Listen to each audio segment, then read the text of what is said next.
তো নমস্কার বন্ধুরা, এডুকেশন কালচার ইউটিউব চ্যানেলে তোমাদের প্রত্যেককে স্বাগত।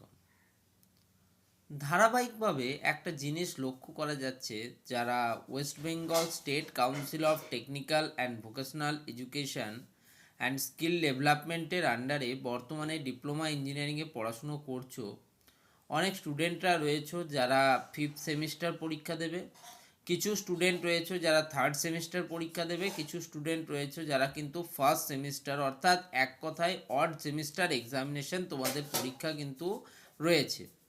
ঠিক আছে, তো এই পরীক্ষা দেওয়ার আগে স্টুডেন্টদের মনে কিন্তু একটা প্রশ্ন দানা বাঁধছে যে প্রত্যেকবারে দেখা যাচ্ছে যে আমাদের যে পরীক্ষার খাতা যেটা কপি চেকিং প্রক্রিয়া সেটা কিন্তু বেশ নির্ভুলভাবে হচ্ছে না, তাতে বিভিন্ন ধরনের অসঙ্গতি দেখা যাচ্ছে। যেমন কিছু ক্ষেত্রে দেখা যাচ্ছে যে একটা কলেজের একটা নির্দিষ্ট ডিপার্টমেন্টের অনেক স্টুডেন্ট একসাথে ব্যাক পাচ্ছে, আবার কিছু কিছু ক্ষেত্রে দেখা যাচ্ছে যে কলেজ ভ্যারি করলেও সাবজেক্ট কিন্তু একই থাকছে, এরকম সাবজেক্টে কিন্তু ব্যাক পাওয়া স্টুডেন্টের সংখ্যা বাড়ছে। তো এই পরিস্থিতিতে দাঁড়িয়ে এখন অনেক স্টুডেন্টই যে পরীক্ষার যে রেজাল্ট চেকিং বা কপি চেকিং পদ্ধতি নিয়ে প্রশ্ন তুলছে। অবশ্য প্রশ্নটা কিন্তু গভীরভাবে ভাবার বিষয় রয়েছে। যারা ধরো ফিফথ সেমিস্টারে পরীক্ষা দেবে রিসেন্ট অড সেমিস্টারের, তারা অলরেডি কিন্তু ফার্স্ট সেকেন্ড থার্ড এবং ফোর্থ অর্থাৎ চারটে সেমিস্টার কিন্তু তারা দিয়ে এসছে, এবং তার মধ্যে মিনিমাম একটা ম্যাক্সিমাম দুটো থেকে তিনটে সেমিস্টারে তারা কিন্তু রেজাল্টে অসঙ্গতি লক্ষ্য করেছে। অনেক ক্ষেত্রে স্টেট কাউন্সিলও সেই অসঙ্গতিগুলোকে লক্ষ্য করে রিভিউয়ের মতো তোমাদের কিন্তু অপশান দিয়েছে। তবে সেই রিভিউ রেজাল্টও কতটা সাকসেসফুল বা সেই রিভিউ রেজাল্টও কতটা ভালোভাবে চেক করা হয়েছে সেটা নিয়েও কিন্তু প্রশ্নটা স্টুডেন্টদের মনে থেকে গেছে। তো এই পরিস্থিতিতে দাঁড়িয়ে স্টুডেন্টদের মনে প্রশ্ন যে দাদা এই যে অড সেমিস্টার আমরা দেব, তারপরেও আমাদের কপি চেকিং কি সুষ্ঠুভাবে হবে? দেখো, এর উত্তর কিন্তু আমার কাছে নেই। তোমরা অনেকে প্রশ্ন করেছিলে, তাই ভিডিওটা বানাচ্ছি। কারণ দেখো, কপি চেকিংয়ের যদি বর্তমান পরিস্থিতির কথা বলি, তাহলে কপি চেকিংয়ের বিভিন্ন ধাপ হয়েছে। সেখানে এক্সামিনার থেকে শুরু করে হেড এক্সামিনার পর্যন্ত প্রত্যেকের কিন্তু আলাদা আলাদাভাবে রোল আছে। রিভিউয়ার, স্ক্রুটিনাইজার প্রত্যেকে কিন্তু আলাদা আলাদাভাবে সেগুলোকে ফলো আপ করে, এবং তারা তাদের কিন্তু মার্কসের যে আপলোডিং সেটা করে থাকে। কিছু ক্ষেত্রে মার্কস আপলোডিংয়ের সমস্যাও দেখা যায় সার্ভার রিলেটেড ইস্যুর জন্য।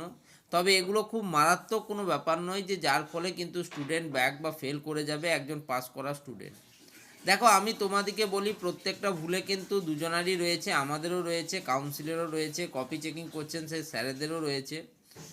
যে বেসিক্সগুলো আমাদের প্রত্যেকেরই কিন্তু কোথাও না কোথাও কিন্তু ঢিলে হয়ে আছে। দেখো, একটা কিন্তু মডেল কোশ্চেন পেপার এবং তার সাথে মডেল অ্যান্সার শিট কিন্তু প্রত্যেকটা এক্সামিনার স্যারদের কাছে থাকে, এবং সেই মডেল সেটের উত্তরের কতটা কাছাকাছি একজন স্টুডেন্ট উত্তর লিখলো তার উপর ভিত্তি করে কিন্তু তাকে মার্কসটা দেওয়া হয়। ওকে, তো সেক্ষেত্রে দেখো, বেশিরভাগ ক্ষেত্রে ধরো মডেল আনসারে যদি কোনো ভুল থাকে, সেক্ষেত্রে স্টুডেন্ট স্যারদের যে কপি চেকিং যখন তারা করবেন, তখনও তাতে সামান্যতম ত্রুটি হওয়া কিন্তু বাঞ্ছনীয়। এইটুকু ত্রুটি কিন্তু হয়ে থাকে। ধরো, আমাদের যে এআইসিটি রুল অর্থাৎ all India council of technical এডুকেশনের যে রুল, সেই রুলস অনুযায়ী যেটা ব্যাপার সেটা হচ্ছে তোমাকে 40% নাম্বার কিন্তু সিকিওর করতে হবে, সেটা ইন্টারনাল হোক বা এক্সটার্নাল। অর্থাৎ ইন্টারনালে পুরো কলেজ থেকে 40 মার্কসের মধ্যে তার 60% অর্থাৎ 16 মার্কস, এবং এক্সটার্নালে 60 মার্কসের মধ্যে তার 60% অর্থাৎ 24 মার্কস, অর্থাৎ টোটালে কিন্তু 40 মার্কস তোমাকে ইন্টারনাল এবং এক্সটার্নাল আলাদা আলাদাভাবে তুলতে হবে। অর্থাৎ 100-র মধ্যে 40 পেলে তবেই তুমি পাস করবে।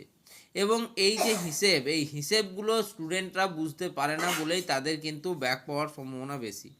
ধরো তুমি ইন্টারনালে 40 আউট অফ 40ও পেলে, কিন্তু এক্সটার্নালে তুমি 60-র মধ্যে 20 পেলে, সেক্ষেত্রে তুমি কিন্তু পাস করবে না, তোমাকে সেই সাবজেক্টে ব্যাক বা সাপ্লি থাকবে। এটা তোমাদেরকে বুঝতে হবে। তোমাকে ইন্ডিভিজুয়ালি তুমি ধরো এমন হলো 40 ইন্টারনালে পেলে, 30 পেলে তুমি এক্সটার্নালে, 70 মার্কস পেলে, সেরকম পেতেই পারো তুমি, কিন্তু তোমাকে মিনিমাম ক্রাইটেরিয়া অর্থাৎ ইন্টারনালে 16 এবং এক্সটার্নালে 24 অর্থাৎ টোটালে 40 মার্কস কিন্তু তোমাকে পেতেই হচ্ছে। তো এই জিনিসগুলো নিয়ে অনেকের দ্বন্দ্ব ছিল, তাই আমি আজকের এই ভিডিওতে জানিয়ে দিলাম। আশা করলাম ভিডিওটা তোমাদের ভালো লাগবে। ভিডিওটা ভালো লাগলে ভিডিওটিকে লাইক করো, বন্ধুদের মধ্যে শেয়ার করো, চ্যানেলটিকে সাবস্ক্রাইব করে রাখো। ধন্যবাদ।